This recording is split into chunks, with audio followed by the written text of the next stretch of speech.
नमस्कार दोस्तों, एक बार फिर से आपका स्वागत है हमारे YouTube channel PSC by DC sir पर। मैं कृष्ण शर्मा आपका स्वागत करता हूं।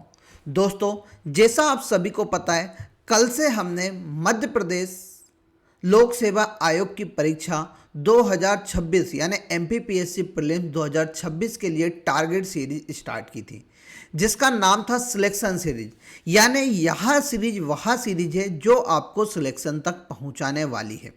यह सीरीज लगातार आपको अप्रैल के महीने तक कंटिन्यू मिलेगी, जब तक आपकी परीक्षा नहीं हो जाती तब तक। इसमें रोजाना 25 से 30 प्रश्न सॉल्व कराए जाएंगे, जो कि कहीं ना किसी एग्जाम में आए हुए हैं। ठीक है, तो इस सीरीज को देखना बिल्कुल ना भूलिए। देखिए, कल भी हमने इसका पहला पार्ट लिया था, कभी आपने वो नहीं देखा है तो जाके उसे देखिए, उसके बाद आप सेकेंड वाले पे आइएगा। इसको सॉल्व करने का जो सबसे अच्छा तरीका है मैं आपको बता देता हूँ कि आप एक कॉपी बना लीजिए। आप एक कॉपी बना लीजिए और कॉपी में रोजाना इसको लिखना स्टार्ट कर दिए। जो भी मैं एक्स्ट्रा फैक्ट बता रहा हूँ उसको उतारिए, और जब भी आपकी परीक्षा होगी तो इस कॉपी को खोल के जरूर देख के जाइएगा, जिससे आपका सिलेक्शन जरूर होगा। अब ऐसा नहीं है कि सर जो आपको याद है वह भी उतार लें, बिल्कुल उतारने की जरूरत नहीं है। जो आपको याद नहीं है वही फैक्ट आपको क्या करना है, लिखना है। सभी को नहीं लिखना है। और ये सीरीज का मेरा मुख्य लक्ष्य, जो इनका 3W-1R आया है, उस कॉन्सेप्ट के आधार पर 3R-1W वाला जो इनका कॉन्सेप्ट है, उसके आधार पर एमसीक्यू को सॉल्व कराना है। ठीक है, तो आइए स्टार्ट करते हैं आज का सेकंड लेक्चर। सबसे पहले कल एक गलती हो गई थी, पहले हम उसको सुधारते हैं कि मध्य प्रदेश में खनिज नीति कब घोषित की गई थी। तो इसका राइट आंसर है 1995। कल मैंने इसको 2005 बता दिया था, परंतु आपको याद रखना है कि मध्य प्रदेश की खनिज नीति कब घोषित की गई थी, 1995। 1996 में मध्य प्रदेश में गौड़ खनिज नीति लागू की गई थी। कौन सी? गौड़ खनिज नीति लागू की गई थी, याद रखना। ठीक है, फिर उसके बाद 2005 में इस खनिज नीति को नवीन किया गया। हाल ही में 2025 में भी इस खनिज नीति को क्या किया गया, अपडेट कर लागू किया गया है। अब आइए आज के स्टार्ट करते हैं, जिसमें पहला प्रश्न है, मध्य प्रदेश की निम्न में से कौन सी नदी पश्चिमी वाहिनी नहीं है।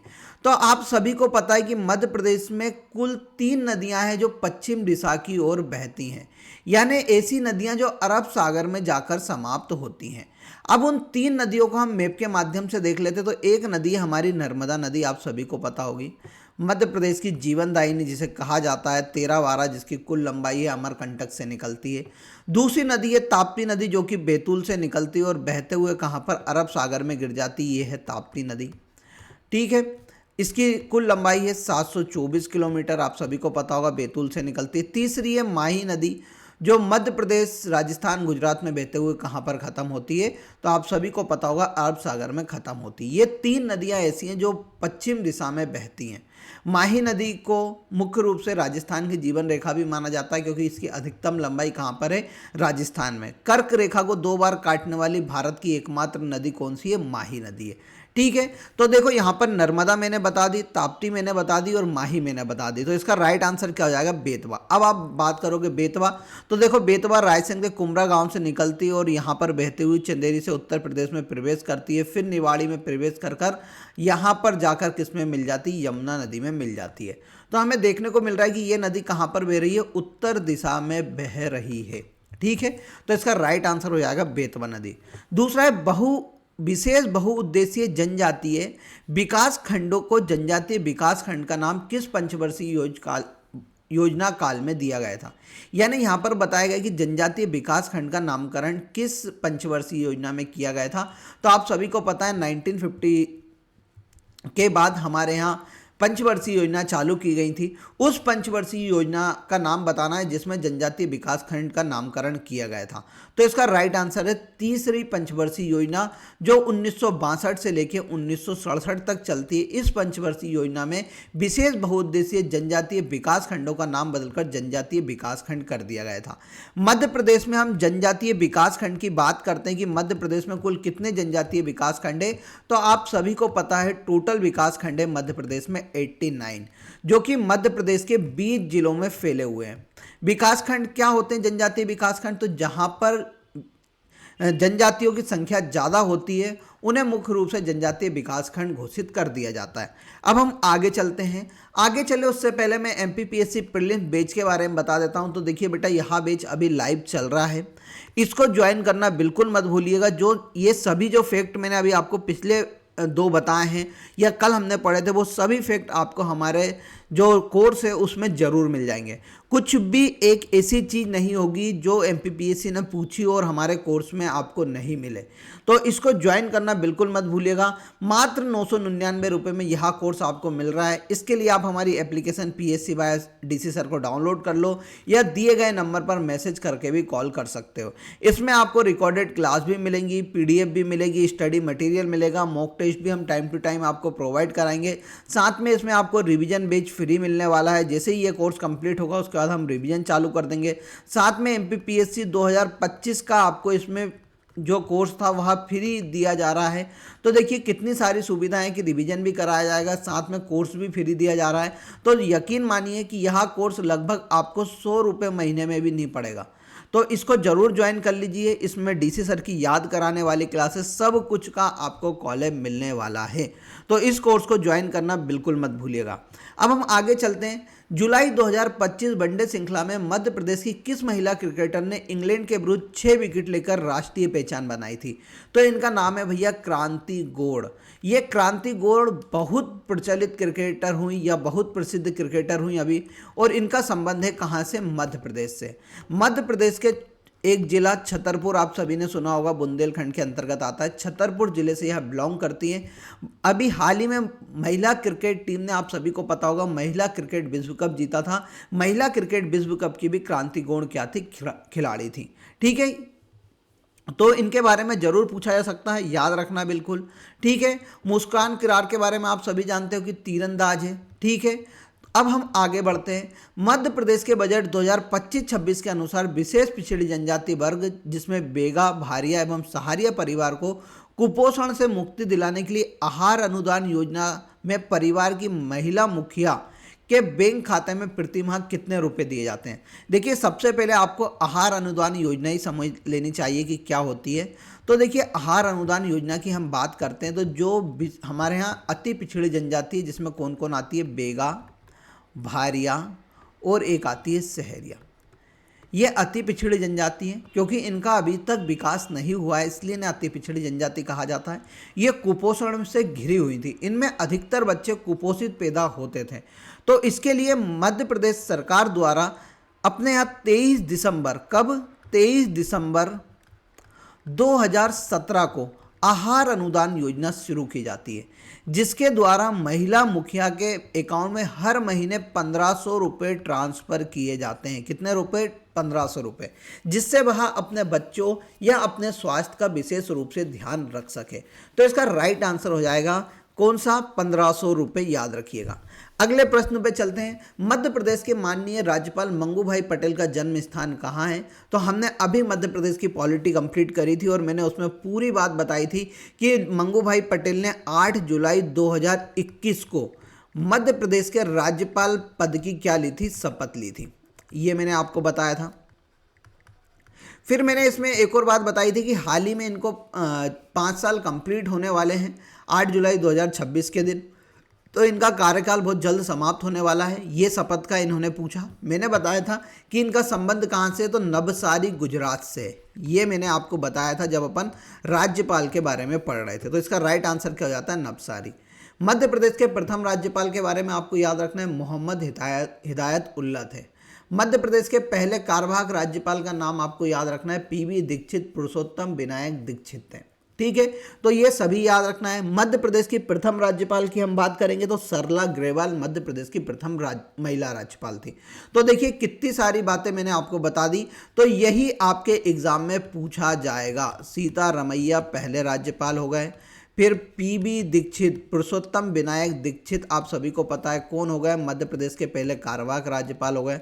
सरला ग्रेवाल की हम बात करते तो मध्य प्रदेश की पहली महिला राज्यपाल हो गई।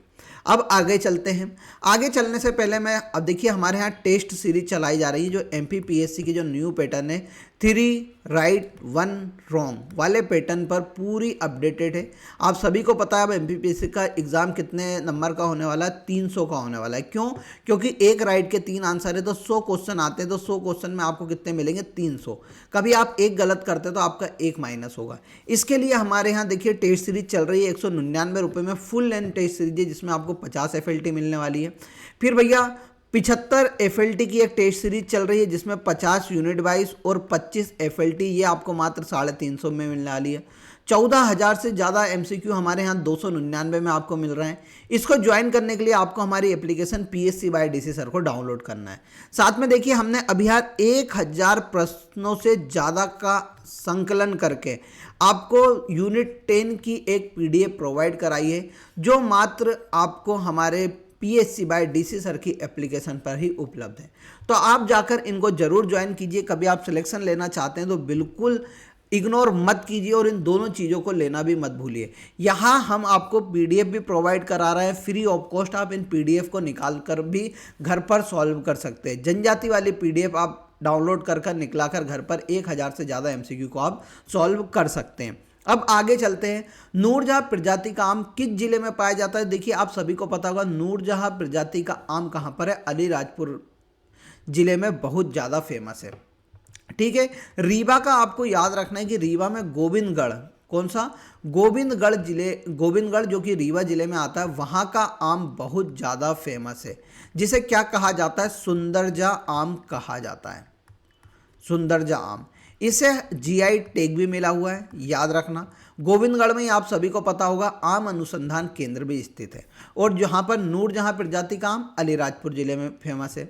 अब देखिए सबसे अधिक इस्तेमाल की जाने वाली इन कोडिंग योजना ASCII का पूर्ण रूप क्या है? देखिए इन कोडिंग क्या होती है, जब हम हमारा डाटा एक जगह से दूसरी जगह ट्रांसफ़र करते हैं तो उसे इनकोड और डिकोड करते हैं। ठीक है, तो उसके लिए ASCII का पूर्ण रूप पूछा हुआ है, तो इसका राइट आंसर है American standard code for information interchange. अब हम आगे बढ़ते हैं। द अगरिया पुस्तक के लेखक कौन है? तो आप सभी को पता है द अगरिया पुस्तक के लेखक कौन है, बेरियर एल्विन है। इसमें इनने क्या करा है कि जो अगरिया जनजाति है उसके बारे में सब कुछ बताया है। ओरछा पर्यटन स्थल मध्य प्रदेश के किस जिले में? कितना सरल प्रश्न है। अभी हाल ही में हमने मध्य प्रदेश के धार्मिक पर्यटन स्थल पढ़े थे, उसमें मैंने ओरछा भी आपको पढ़ाया था। तो ये हमारे निवाड़ी जिले में स्थित है। आप सभी को पता है कि 2018 में 1 अक्टूबर 2018 को निवाड़ी जिले का गठन होता है, जिसके बाद जो ओरछा पर्यटन स्थल है वह किस में आने लगता है, निवाड़ी जिले में आने लगता है। ओरछा में हम प्रमुख मंदिरों की हम बात करते हैं तो राम राजा का मंदिर है, यहाँ पर राम को राजा के रूप में पूजा जाता है, आप सभी को पता होगा। फिर यहाँ पर आपको मिलेगा चतुर्भुज मंदिर भी आपको देखने को मिलेगा, यहाँ पर जहांगीर महल देखने को मिलेगा आपको। तो ऐसे बहुत सारे स्थान हैं। ये बेतवा नदी के किनारे बसा हुआ है ओरछा। ठीक है, अब आगे बढ़ते हैं। आगे हम बढ़ते हैं तो निम्नलिखित में से कौन सा कथन सही है? आर्टिफिशियल इंटेलिजेंस मशीन लर्निंग का उपडोमेन है। देखो उपडोमेन का मतलब सीधी सी बात है उपभाग। जैसे आप सभी ने देखा होगा कि एक स्कूल चलता है तो स्कूल में एक प्रिंसिपल होता है और प्रिंसिपल के नीचे काम करने वाले लोग बाग होते हैं, जैसे टीचर होते हैं। तो टीचर क्या हो गए, इसके उप डोमेन हो गए। ठीक है, प्रिंसिपल के उप डोमेन कौन हो गए, टीचर हो गए। तो यहाँ पर पूछा गया आर्टिफिशियल इंटेलिजेंस मशीन लर्निंग का एक उप डोमेन है, गलत है। क्योंकि आर्टिफिशियल इंटेलिजेंस तो एक अलग ही दुनिया है, उसके अंतर्गत मशीन लर्निंग काम करती है। मशीन लर्निंग डीप लर्निंग का उप डोमेन है, बिल्कुल गलत है। मशीन लर्निंग के अंदर एक हमें सीखने का एक तरीका है, उसका नाम है डीप लर्निंग, जिसमें मशीन को बार बार कंटेंट देकर सिखाया जाता है, deep learning. Artificial intelligence deep learning का उप डोमेन है? नहीं भैया, आर्टिफिशियल इंटेलिजेंस का उप डोमेन है deep learning. Deep learning machine learning का एक उप डोमेन है। तो हाँ सर, आपने बताया कि मशीन लर्निंग के नीचे क्या आता है, डीप लर्निंग। तो इसका राइट आंसर हो जाएगा डी वाला। तो आर्टिफिशियल इंटेलिजेंस के अंतर्गत आता है मशीन लर्निंग, और मशीन लर्निंग के अंदर जब हम मशीन को सिखाते हैं तो उसका एक पार्ट होता है डीप लर्निंग। तो डीप लर्निंग किसका उप डोमेन होगा, AI का भी होगा और मशीन लर्निंग का भी होगा। तो यहाँ पर हमें डी वाला ऑप्शन बिल्कुल सही मिलता है। सन 2011 की जनगणना के अनुसार मध्य प्रदेश के किस क्षेत्र में अनुसूचित जनजाति की सर्वाधिक संख्या है? तो आप सभी को पता है मध्य प्रदेश के पश्चिमी क्षेत्र में सबसे ज़्यादा अनुसूचित जनजाति निवास करती है। अब देखिए हम बात करते तो मध्य प्रदेश में 21.1% क्या रहती है, अनुसूचित जनजाति के लोग बाग रहते हैं। सर्वाधिक की हम बात करते हैं जनसंख्या के हिसाब से, तो जनसंख्या के हिसाब से धार में है, और प्रतिशत के हिसाब से हम बात करेंगे तो अलीराजपुर में है। लगभग कितने 89% लोग यहाँ के क्या हैं, आदिवासी हैं। अब हम बात करते हैं न्यूनतम, तो न्यूनतम जनसंख्या और परसेंटेज दोनों के हिसाब से हमें कहाँ पर देखने को मिलता है, तो भिंड जिले में देखने को मिलती है। याद रखना ये बात। लोकसभा में आप सभी को पता है कितनी सीटें इनके लिए आरक्षित है, तो लोकसभा में एसटी के लिए 6 सीटें आरक्षित हैं। हमारे विधानसभा में हम बात करेंगे कितनी सीटें आरक्षित है, तो आप सभी को पता है टोटल 47 सीटें अनुसूचित जनजाति के लोगों के लिए आरक्षित हैं। अब हम आगे बात करते हैं, और देखो पश्चिमी क्षेत्र में हम बात करते हैं कौन सी जनजाति मुख्य रूप से रहती है, तो भील जनजाति मुख्य रूप से हमारे मध्य प्रदेश के पश्चिमी क्षेत्र में निवास करती है। अब हम आगे चलते हैं। संविधान की 12वीं अनुसूची के अनुच्छेद 243B के अंतर्गत कौन सा विषय शामिल नहीं है, तो देखिए 12वीं अनुसूची किसकी है, तो मैंने बताया था नगरीय व्यवस्था से संबंधित है, ठीक है, जिसमें हमसे मुख्य रूप से किसके बारे में बात करते हैं, नगर पालिका, नगर निगम, ठीक है। उसमें यहाँ पर आप सभी को पता होगा 243B में किस की बात की गई है, इसके सब्जेक्ट्स की बात की गई है। तो मैंने बताया था इसमें टोटल सब्जेक्ट कितने शामिल हैं, 18 सब्जेक्ट शामिल है, जिसमें सड़कें पुल बिल्कुल सही है, जन्म मरण सांख्यिकी बिल्कुल सही है, अग्निशमन सेवाएं बिल्कुल सही है। इसका राइट आंसर हो जाएगा सी वाला, ये विषय इसमें शामिल नहीं है। मत्स्य उद्योग से संबंधित कोई भी बात नहीं की जाती है अनुच्छेद 243B के अंतर्गत विषय में जो भी है, ठीक है, बा में। फिर आगे चलते हैं। मध्य प्रदेश में हलाली नदी किस नदी की सहायक नदी, तो आप सभी को मैंने बकायदा कितने अच्छे मैप के माध्यम से बताया था कि एक हमारे यहाँ नदी निकलती है, उसका नाम क्या है, बेतवा है। क्या है, बेतवा है। ये बेतवा जाती है। बेतवा के पास यहाँ पर भोपाल से एक नदी निकलती है, उसका नाम है हलाली। क्या नाम है, भोपाल से एक नदी निकलती है हलाली, और हलाली विदिशा में जाकर किस नदी में मिल जाती है, बेतवा नदी में मिल जाती है। हलाली नदी के ऊपर विदिशा जिले में एक बांध बना हुआ है जिसे हलाली बांध भी बोला जाता है, या जिसका एक और नाम है क्या, सम्राट अशोक परियोजना।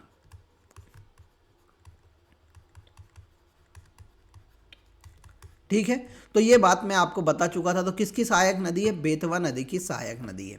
फिर हम आगे जाते हैं। वन अधिकार अधिनियम किस वर्ष अधिसूचित किया गया था। देखिए वन अधिकार अधिनियम भारत में आया था 2006 में।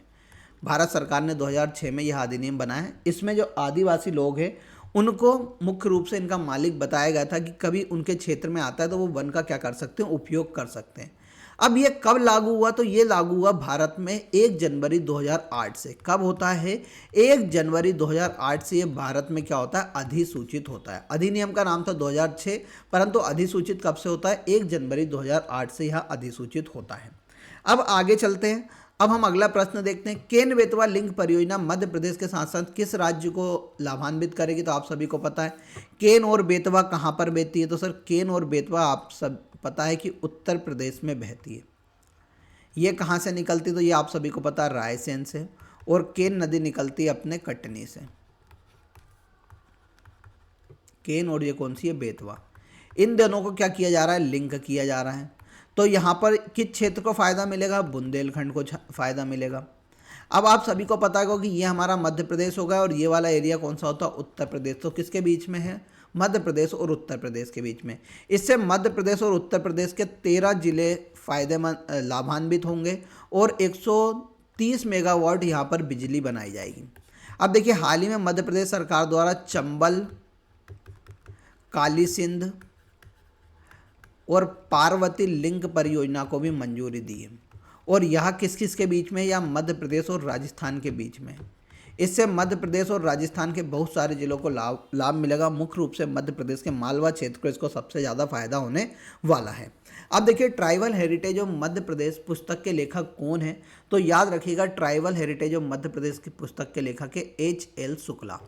अब संविधान के किस अनुच्छेद द्वारा अनुसूचित जनजाति के शैक्षणिक व आर्थिक हित, याद रखिएगा शैक्षणिक और आर्थिक हितों की रक्षा तथा उन्हें सामाजिक अन्याय से बचाने का प्रावधान है, तो इसका है अनुच्छेद 46। ये MPPSC के लिए बहुत महत्वपूर्ण हो जाता है, क्योंकि मैंने देखा है कि अभी जितने भी परीक्षा हुए उसमें इस अनुच्छेद से प्रश्न जरूर पूछे गए। अगले प्रश्न पे चलते हैं। मध्य प्रदेश बजट 2025-26 में देवी अहिल्याबाई कौशल विकास कार्यक्रम को कितनी राशि स्वीकृत की गई है? तो इसमें की गई है 25 करोड़ रुपए। अगले प्रश्न पे चले उससे पहले लाइव बैच बेटा जरूर ज्वाइन कर लो, मात्र 999 रुपये में है। इसको ज्वाइन कर लोगे तो मैं आपको बता रहा हूँ आपका बहुत ज़्यादा फायदा होने वाला है। तो आप इसे एक बार ज्वाइन कीजिए, आपको समझ में आ जाएगा कि हाँ यहाँ पर बहुत अच्छा पढ़ाया जा रहा है। आपके हर एक कॉन्सेप्ट क्लियर होंगे, मैपिंग के माध्यम से पढ़ाया जा रहा है, कुछ इस प्रकार पढ़ाया जा रहा है कि आपके दिमाग में घुस जाए। तो इस कोर्स को ज्वाइन करना बिल्कुल मत भूलिएगा। अब आगे हम चलते हैं। मध्य प्रदेश जनजातीय संग्रहालय भोपाल की स्थापना किस वर्ष हुई थी? तो इसकी स्थापना होती है, आप सभी को याद रखना है, 2013 में, जब भारत के राष्ट्रपति थे प्रणब मुखर्जी। कौन थे? प्रणब मुखर्जी थे। प्रणब मुखर्जी भोपाल आते हैं और मध्य प्रदेश जनजातीय संग्रहालय की क्या करते हैं? उद्घाटन करते हैं। तो यहाँ है 2013 में। इंदिरा गांधी जनजातीय संग्रहालय अलग है और मध्य प्रदेश जनजातीय संग्रहालय दोनों अलग अलग है, याद रखिएगा। मध्य प्रदेश निर्वाचन आयुक्त की नियुक्ति का उल्लेख संविधान के किस अनुच्छेद में? तो 243T, यानी इसको इंग्लिश में बोलेंगे 243K, जिसमें निर्वाचन आयोग की बात की गई है कि निर्वाचन आयोग की स्थापना की जाएगी। उसी में निर्वाचन आयोग की नियुक्ति की बात भी की गई है और इनकी नियुक्ति राज्यपाल के द्वारा की जाती है। अब हम आगे चलते हैं। हार्डवेयर स्तर पर किसी विशेष डिवाइस के समग्र नियंत्रण, संचालन और प्रबंधन की जिम्मेदारी किसको सौंपी जाती है? तो आप सभी को पता है कि इसकी जिम्मेदारी सौंपी जाती है डिवाइस ड्राइवर, यानी डिवाइस में जो ड्राइवर लगा होता है वही पूरे डिवाइस को क्या करता है? कंट्रोल करता है, उसको ऑपरेट करता है, साथ में उसे मैनेजमेंट करता है। इसका पूरा जिम्मेदारी किसकी होती है? डिवाइस ड्राइवर की होती है। डिस्क क्लीनर का काम है कि जितने भी इसमें गलत करप्ट फाइल हो गई हैं, साथ में वायरस आ गए हैं, उसको क्लीन करने के लिए डिस्क क्लीनर का इस्तेमाल किया जाता है। ठीक है, अब हम आगे चलते हैं। पुरास्थल कायथा की खोज किसने की थी? तो देखिए कायथा आप सभी को पता है कहाँ पर है? उज्जैन में है। और यह कौन सा स्थल है? तो ताम्र पाषाणकालीन स्थल है। अभी मैंने थोड़े दिन पहले ही आपको इतिहास में पढ़ाया था। फिर मैंने बताया था कि ये किसकी जन्मभूमि है? तो ये बारामिहिर की जन्मभूमि है, ये भी मैंने आपको बताया था। तो ये ताम्रपाषाणकालीन स्थल है। इसकी खोज किसके द्वारा की गई थी? BS बांकड़कर के द्वारा की गई थी और ये फैक्ट मैंने आपको पढ़ाया था। ठीक है, अब हम आगे चलते हैं। इंटरनेट ऑफ थिंग्स सेंसर जो विभिन्न तकनीकी डिजाइनों के माध्यम से सेंसर के पास आने वाली वस्तु की उपस्थिति या अनुपस्थिति का पता लगा सकते हैं, उन्हें निम्न में से किस नाम से जाना जाता है? तो देखिए कोई कोई से सेंसर आप ऐसे देखते होंगे कि आप जैसे ही उसके पास जाते होंगे तो उसमें से आवाज़ आने लगती होगी। तो वो क्या कर रहा है? उपस्थिति का पता लगा रहा है। उसका मतलब होता है प्रॉक्सिमिटी सेंसर, उसमें इस्तेमाल किया जाता है। लेवल सेंसर, तो लेवल सेंसर कहाँ पर इस्तेमाल किया जाता है? जब पानी का लेवल मापना हो कि कितने इसमें पानी भरा हुआ, जैसे अपनी टंकी वगैरह में आता है कि जैसे ही पानी लेवल पे आता है तो अपने यहाँ सायरन बजने लगता है, तो उसमें लेवल सेंसर का इस्तेमाल किया जाता है। मोशन सेंसर, जब कोई भी चीज़ मोशन में आती है तो उसके मोशन को रिकॉर्ड करने के लिए मोशन सेंसर का इस्तेमाल किया जाता है। जैसे अपने कार में आज की डेट में आप देखते होंगे पीछे एक कैमरा लगा होता है और जैसे ही आप दीवार के पास जाते हैं तो वो क्या करने लगता है? मुख्य रूप से आपको सेंस करने लगता है कि भैया इसका मोशन होने लगा है। आप फिर देखिए इमेज सेंसर, तो इमेज के द्वारा इमेज का सेंस करने के लिए इमेज सेंसर का इस्तेमाल होता है। तो यहाँ पर पूछा गया था कि आने वाली वस्तुओं की उपस्थिति, जैसे कार में आपने पीछे गाड़ी करते होंगे तो एकदम टू टू टू आवाज़ आने लगती है, तो इसका मतलब क्या है कि वस्तु की उसने उपस्थिति बता दी है। तो उसमें कौन से सेंसर का इस्तेमाल होता है? प्रॉक्सिमिटी सेंसर का इस्तेमाल किया जाता है। अब देखिए यहाँ पर ये हमारी टेस्ट सीरीज और भैया जनजाति की 1000 महत्वपूर्ण प्रश्न वाली हमारी 2 PDF है, इनको ज्वाइन करना बिल्कुल मत भूलिएगा। कभी आपको सिलेक्शन लेना है तो पूरा नए आधार पर इनको बनाया गया है, आपको जरूर ज्वाइन करना चाहिए। आगे हम चलते हैं। मध्य प्रदेश के किलों का मोती की संख्या किसे दी गई थी? तो आप सभी को पता है किले के मोती की संख्या किसे दी गई है? ग्वालियर के किले को दी गई है। ठीक है, अब हम आगे चलते हैं। मध्य प्रदेश में रेल सेवा आयोग रेल चयन मंडल का मुख्यालय कहाँ पर है? तो आप सभी को पता है भोपाल में है। और रेल चयन मंडल की स्थापना होती है 23 सितंबर 1982 में रेल चयन मंडल की स्थापना कहाँ पर की जाती है? भोपाल में। पश्चिम मध्य रेलवे का मुख्यालय आप सभी को पता होना चाहिए कहाँ पर है? तो जबलपुर में। उसे 1998 में क्या बनाया गया था? पश्चिम मध्य रेलवे का मुख्यालय बनाया गया था। ठीक है, तो यहाँ पर हमारी आज की क्लास कंप्लीट होती है। अब आपको आज प्रश्न का जवाब देके जाना है। वह प्रश्न है कि मध्य प्रदेश में पश्चिम मध्य रेलवे का मुख्यालय कहाँ पर स्थित है? क्या है? पश्चिम मध्य रेलवे का मुख्यालय कहाँ पर स्थित है?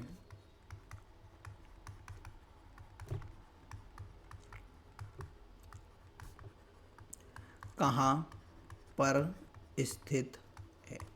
इसका आंसर आप कमेंट बॉक्स में देंगे। जो अच्छे देगा कल से उसका कमेंट भी मैं शामिल करूंगा, जो इसको एक्सप्लेन करके बताएगा उसके कमेंट को मैं कल से शामिल करूंगा। अब हम कल मिलेंगे, तब तक के लिए जय हिंद जय भारत।